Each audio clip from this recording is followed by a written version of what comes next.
پھلاں نال بیٹھی رہی ہیں. بولو یار دب کے بولو سبحان اللہ. فرمایا ہے مٹی کچھ عرصہ پھلاں نال بیٹھی رہی ہیں.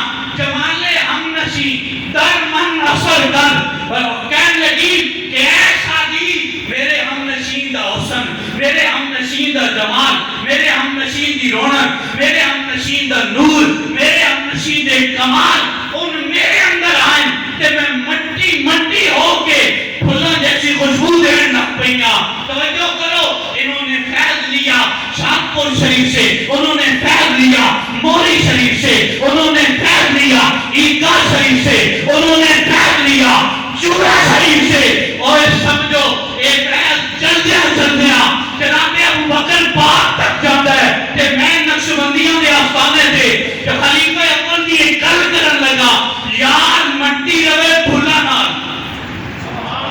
تھوڑا جاگو میں چھوڑ لگا بھائی، مٹی رہے پھلا نال.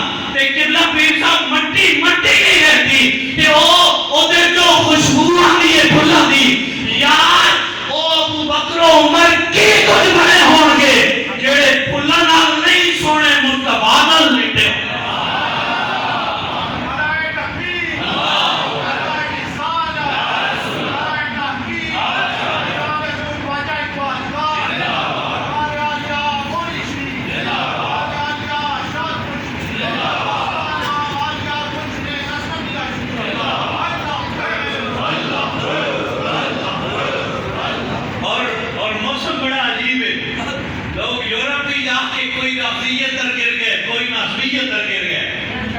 بڑا مشکل ہو گیا.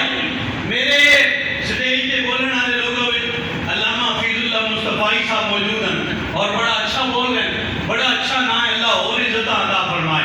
توجہ کرو، اس آستانے کا یہ بھی تے خاصہ ہے نا یار کہ جڑا جنا آ گیا کفر جو تے کٹے ہی کٹے اسنا جڑے اندر والے کیڑے نا انہاں بھی پہلے مار دیں. اتنے آنے والا جنا نہ رافضی ہو سکتا ہے نہ ناصبی ہو سکتا ہے. اتنے اسے ترتیب دے مطابق گل کرے گا کہ اسے ترتیب دے مطابق عقیدہ لے کے جائے گا جیڑی ترتیب 1450 سال پہلے میرے نبی عطا کی ہے. فرمایا کہ علی ورگا جڑا دوسرا کوئی نہیں لیکن خلیفہ اول بلا فصل جڑا ہے نا انہوں بھارے یار نہیں کہتے ہیں کہ ابو بکر صدیق کہتے ہیں.